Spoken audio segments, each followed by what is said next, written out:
Oke, baiklah. Assalamualaikum warahmatullahi wabarakatuh. Selamat siang semua. Nah, jadi ini minggu ke-9 ya, dimana ini adalah minggu pertama setelah ujian tengah semester. Nah, saya harap UTS Anda kemarin mendapatkan nilai-nilai yang bagus ya dan baik. Itu bukan nilai akhir ya, tetapi nilai akhir nanti setelah minggu ke-16 atau ujian akhir semester.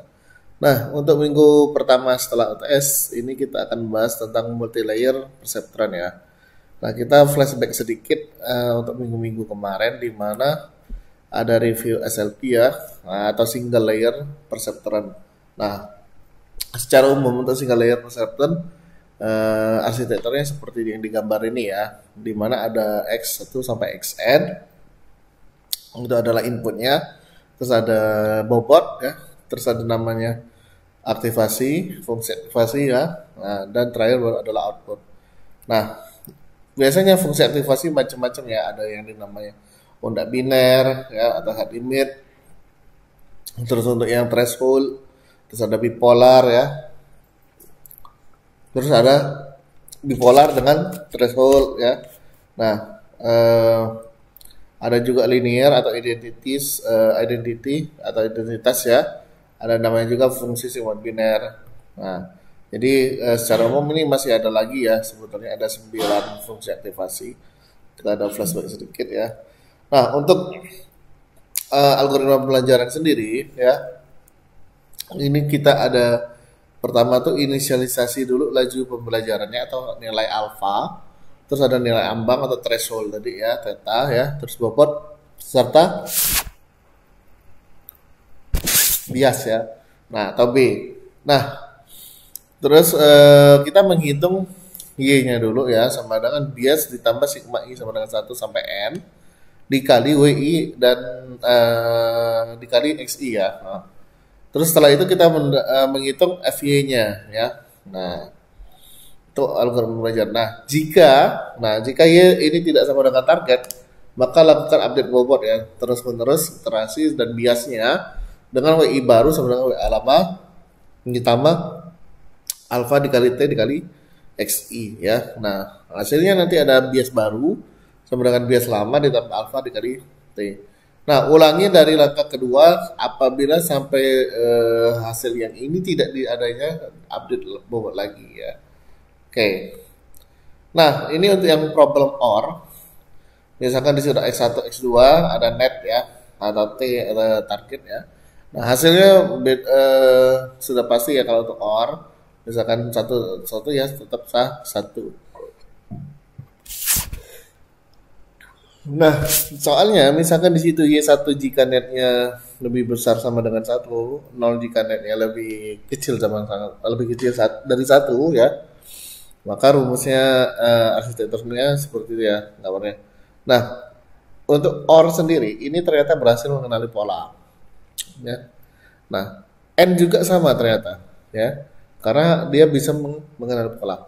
Nah, bagaimana dengan misalkan X1 dan not X2? Not ini negasi ya, atau not X2 ya. Nah, ternyata dihitung-hitung sama juga hasilnya. Dia berhasil mengenali pola untuk OR dan N ya, dan N not ya. Nah, bagaimana dengan eksklusif OR atau XOR? Nah, XOR coba Anda lihat di sini ya, misalkan ternyata gagal. Dia mengenali polanya tidak bisa dikenali ya, karena eksklusif OR. Nah, untuk mengatasi kegagalan ini, solusinya seperti ini ya. Jadi XOR itu sama dengan X1 dan ya negasi X2 atau dalam kurung negasi X1 dan X2. Nah, ternyata di dalamnya itu dibutuhkan sebuah layer tersembunyi atau hidden layer di mana kita inisialisasi dengan Z ya. Nah, untuk X itu kan X2 itu adalah inputnya, ini adalah target atau pengeluaran. Nah, ini multi layer ya ini yang dinamakan multi layer. Ada namanya hidden layer ya. Nah, Z. Nah, akhirnya tabelnya bisa didapatkan seperti ini ya. Fungsi-fungsinya ya. Untuk kemudian Z1 dan Z2 diteruskan ke Y ya dengan bobotnya masing-masing. Nah, baru di sini ada namanya MLP. Nah, MLP atau biasa disebut multi layer perceptron ya. Jadi dia adalah feed forward atau bukan back propagation ya, back pro ya. Ini adalah maju ya. Suatu jaringan neural ya yang tidak yang terdiri sedikitnya itu hanya sedikitnya satu lapisan ya. Satu lapisan tersembunyi. Jadi sedikitnya satu lapisan tersembunyi atau biasa dikenal dengan istilah Li Minfu ya. Nah, Li Minfu orang mana ini? Orang Chinese ya. Li Minfu. Nah, untuk limitation of single layer perceptron ya, biasanya dia hanya eh, terbatas ya. Banyak sih limitationnya. Nah, terus biasanya ini lebih digunakan untuk pengenalan pattern ya, yang pengenalan pattern yang non-linear yang atau tidak sama atau itu sejajar. Nah, masalahnya untuk khusus dikerjakan pada logika XOR ya, logika XOR atau exclusive OR. Nah, seperti itu. Nah, solusinya jadi seperti ini ya. Jadi X1 XOR X2.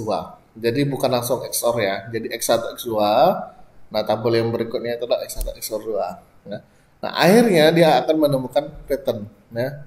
Menemukan apa namanya? Pattern ya, menemukan. Nah, solusinya kita menggunakan sigmoid ya di situ. Itu adalah logo atau simbol sigmoid ya. Nah, arsitekturnya seperti itu, ada hidden layernya tadi seperti saya bilang. Nah, akhirnya jawabannya seperti ini nanti untuk F-nya ya. Ada soalnya dari X1 X2, ada net 1, net F1, net 2 dan F2 ya. Nah, sedangkan outputnya Z1 Z2 net dan Y. Oke. Nah, untuk algoritma pembelajarannya, nah tadi adalah feed forward ya. Nah, ini adalah back propagation algoritma ya, di mana untuk function channelnya itu maju ya, melakukan langkah yang lebih maju. Sedangkan untuk sinyal yang error itu dia mundur ya. Nah, ini menentukan dari neural network itu sendiri untuk meminimalisir apa ya, average squared errornya ya, dari kesalahan average square rata-rata ya, kesalahan rata-rata square ya. Nah, untuk back propagation sendiri dia mempunyai dua fase ya. Nah, pertama forward phase ya, tadi seperti saya bilang di gambar itu adalah functional signal. Artinya di sini dia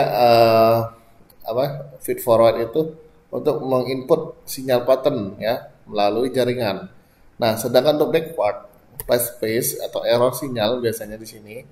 Jadi dia untuk mempropagasi errornya ya melalui jaringan awalnya ya. Biasanya langsung ke output units ya. Di mana error itu biasanya berbeda antara yang aktual dan yang kita inginkan hasilnya ya. Jadi misalkan aktualnya segini, tapi yang kita inginkan seperti ini. Nah, ini yang berbeda. Ya.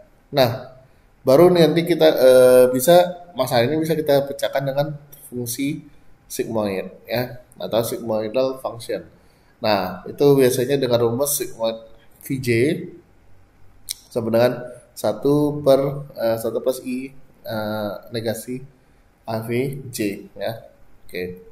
Nah, itu saja penjelasan tentang multi-layer perceptron, di mana intinya kalau multi-layer perceptron itu adalah penambahan dalam hidden layer, dan multi-layer perceptron ini hanya berlaku apabila ada rumus fungsional atau logika XOR ya, atau exclusive OR ya.